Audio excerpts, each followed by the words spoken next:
onye nwa bụ ntọnanị eji wee marụ ndị Igbo nke mụtarụ aka aja aja na-eme gịnị na-ebute ọnụ mmanụ mmanụ onye ruo orie walk and chop.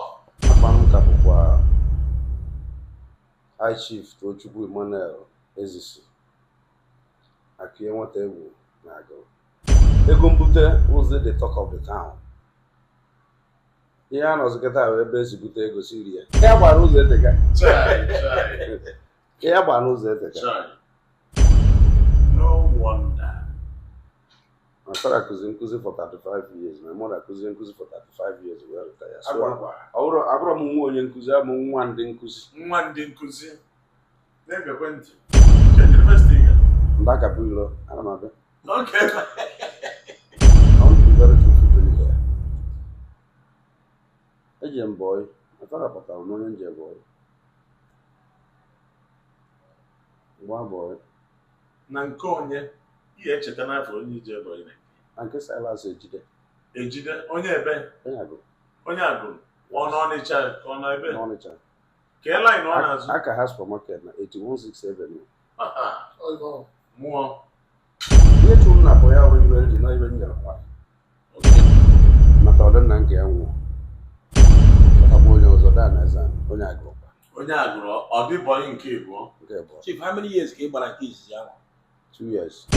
A na-elodu 600 bags. Mmadụ tere mmadụ m tụkwasara ya 50 n'elu ya. Nwekwa iwe onye eme tụkwasa 50. Eluzie na Ọnịcha ebe a na-eme offload. Mechaa offload ka o buruzie forward the other. Ka asị m nwoke zie nke ya out vikwazie ya. Chee.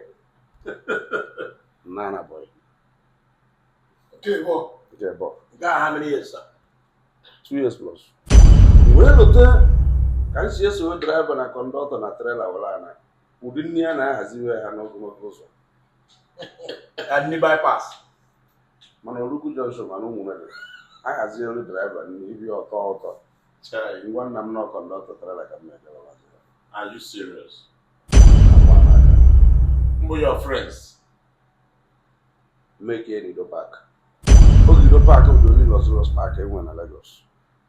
Ido before Ojota apụta. Ido was the sonite ga na ngwa ga. Woman na-ele nri na park. Atego nchọrọ nwaanyị ahụ na nchọta m na jụrụ ya ọba. Chai. Maka every night nwaanyị alesi nri. Ọ na-ele nri n'Ido Park. Ido Park. Adị mara afa dị woman. Chai. Olesie nri onye m one bench. Ole chere kpọchie ndị ọzọ nye nwa. Ị mara na-ene ya ọrụ conductor this. At the first time moto ga-load 12 passengers n'ahịa ego. Onye alitu onye abanye ya ọchajuo ya. Onye ka ọ na-emezi oge ahụ bịa owoda. Anabapeghị Owo kidney.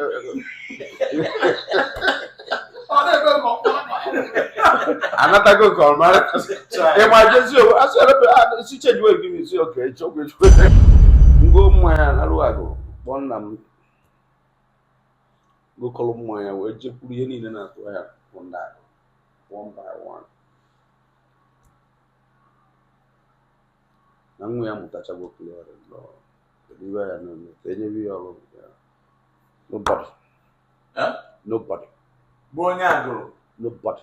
Nyere gị ofu biledi. Nobody. Nobody. Ejide mmanya ṅụọ. Ị na-emelụ mmadụ ma enye ọfụma n'anya na-eneghị. Okay.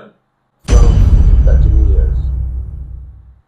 Nọbụ n'aka ya fọrọ mọcha biledi.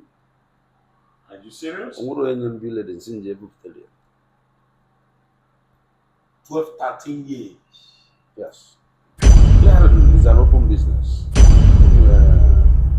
Father name Ebele, Father Osigwe, Nefo, on a map Nefo, Ogun State. I'm not going back to 50,000.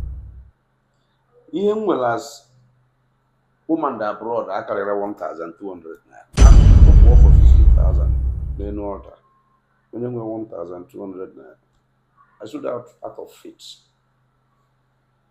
Flashback. Ka father na-ekpe ekpele I was talking to God. Nyekwa m ego a nkwụọ. Nkwa nna ekweghị na inye m ego a mma akwụ ya. Ma inyekwa m ya kwa ka ibele ya eme ọ gwakwa.